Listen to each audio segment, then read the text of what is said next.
it is a habit of ours, and basically it involves us asking the general public at large to come and get legal advice on either particular cases or general matters.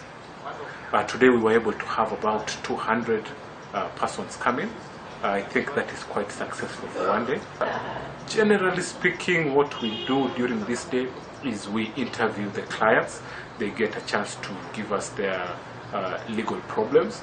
We are able to distill it for them, give them advice at the spot, and sometimes you see, because there are very many people, we may be required to do follow-ups, and such follow-ups are then organized for on a one-by-one basis, and our advocates here are able to then give specific direction, get instruction, and together we are able to work towards a way in which we can get a solution for the legal problems. Today, I believe the majority of cases are from what we call our 4 thematic areas. I don't know whether it's a coincidence, but I believe Kituo picked those 4 areas because that is generally what ails the population most. We have labor, we have housing, we have land, and we have succession. Basically, those are the 4 major ones. And if I was to pick one out of those, I'd say we've seen very many labor cases. Cases where persons have been unfairly terminated, cases where you find groups of workers who are tricked into being retrenched, under other guises. We have cases where basically employers do not follow the law in dismissing and in giving the citizens basically the terminal dues, and that is a huge chunk of what we did today. Apart from that, we also handled quite a number of land cases. The story of land is endemic, and Kituo is doing its small bit in order to try and resolve the same. We have cases from as far as Loitoktok. We've seen a client from there. We have some from Kakamega, and basically it's an open space here at Kituo, and we'll take anyone from any corner of the Republic. In regards to housing, in truth, we get most of them from Nairobi because this is the locality. We do have a system through which other localities can be able to get help, but for today, most of the housing cases were from Nairobi. Succession comes from all over. It is something that all of us experience at one time or the other, and we have a deficit both in terms of knowledge and also in terms of the citizens seeing the need to act. And part of what we do is we encourage persons to go through formal succession so as to help resolve a big part of family disputes. That is part of Kituo's role. Na niko hapa kwa Kituo Cha Sheria. Nilikuja nikiwa na kesi ya nilikuwa nimeandikwa kazi ya nyumba. Sasa vile nilifutwa kazi na mwenye alikuwa ameniandika, akanifuta bila hata notisi. Nilikuwa mwezi wa 3 nikikaa, nikaona mama mwingine akanisaidia, akaniambia kuko pahali naenda na utafaidika na hiyo nini juu hapo kunipa hata service yangu. Kanielezea pahali nitakuja huko kwa Kituo Cha Sheria. Kaniambia huko ukienda utafaidika na hiyo atakulipa. Na huko lakini nimeona ni watu wazuri kwa kushughulikia watu. Hakuna pesa mtu anatoa. Jina langu ni Mtunga Nyamai.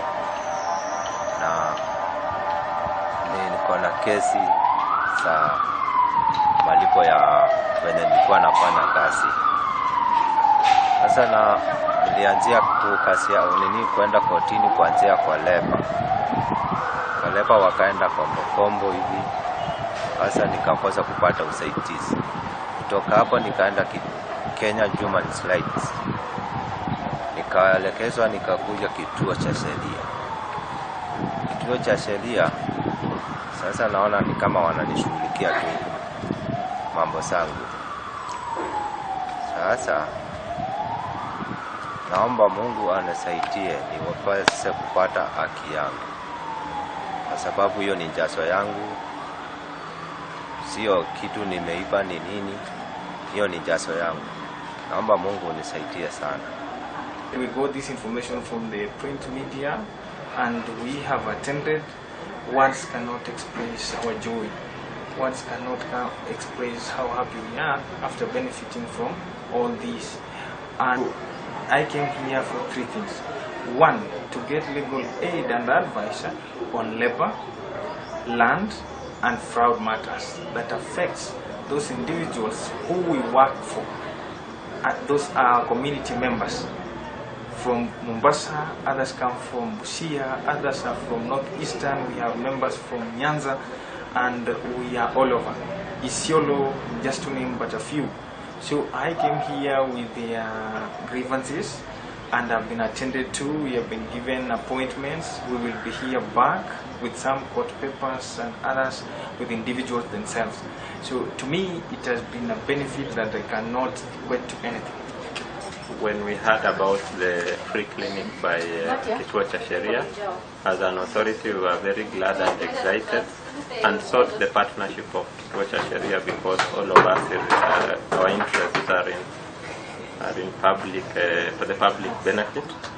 So we called and asked to partner with Kituo Cha Sheria, and we were fortunate enough to get an opportunity to come and also be able to offer the public that who are looking for services from Kituo Cha Sheria an ear to get their police experiences, to take complaints and be able to take it up on their behalf. Kenyan public is getting enlightened about the institutions that they can go to for address of their situations. I saw clients coming to me from Western Province, from Central, and even from Taita down at the coast. That means that people are getting enlightened about the avenues that are available to them to help them to mitigate their problems. I would also like to appreciate Kituo Cha Sheria because today was basically a pro bono service that they were giving free legal advice, free service, and even actually taking up the mandate, the role of representing the clients who cannot be able to afford legal services in the country. We also want to say that as IPOA that we are very grateful for this because it gave us another avenue for us to be able to outreach to people who might not know about us as an authority. So we'd like to look forward to continuing sharing the same platform with Kituo Cha Sheria and other like-minded organizations to give our services to the public. We got to really meet diverse people from different places. My keynote person was a client from Makueni, and I was like, Kituo Cha Sheria really needs to devolutionize itself, to go to the grassroots levels, because so many people have so many issues that need to be addressed, and many people cannot be able to afford the advocate fee. And what we are really doing here is helping these people who cannot be able to manage to pay for the lawyers to be able to get free legal advice. For the Kenyans out there, Kituo Cha Sheria is a really great place to come and meet great lawyers. I would like to tell the general public this a forum where you could bring all your legal issues, and you'll get a team of experts that will help you solve the various issues that you have. You just don't have to be ignorant back at home with your issues. You have to embrace the legal channel and follow your issues so that you can be assisted. You get to hear the real issues from the people themselves. People have very, very, very serious issues that need professional legal advice, and in our country we do not have enough lawyers. That is basing the number on the ratio of the citizens and the number of the lawyers in the country. I am very glad to be here today at Kituo Cha Sheria. I had about the organization from school. I am a member of an organization, of a club called SALA, meaning Student Association for Legal Aid and Research, whereby I am a member, a registered member. And from the name of the club in school, it's clear we offer legal aid, or we help organizations that offer legal aid when they need the labor, we the students offer to take part in it. Today I was glad to be a part of the legal aid at Kituo Cha Sheria. I have gotten to learn a lot. I have learned that the law that I have, the little bit legal concepts that I have learned in school can really go a long way to help someone. I have been able to deal with clients with diverse issues in their lives. We have a lot of cases on unemployment where they were fired with no notice, or succession cases, or cases on land whereby the clients are complaining, especially for widows, or the land being taken away from them by the relatives of the husband or the family member. And I have been able to help people. And Kituo Cha Sheria, the work that they do is awesome.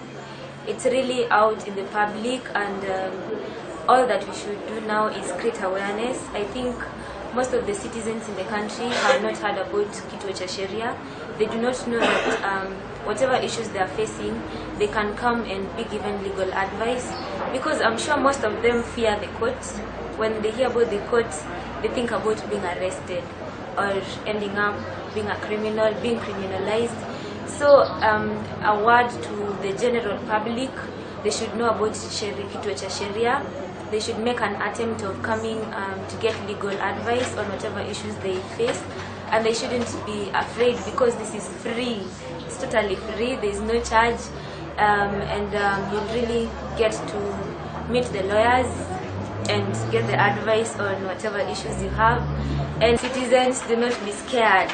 Come and learn. Even if you don't have any legal issue, one day you will meet someone who needs that advice, and whatever you learn from it, you might be able to help someone.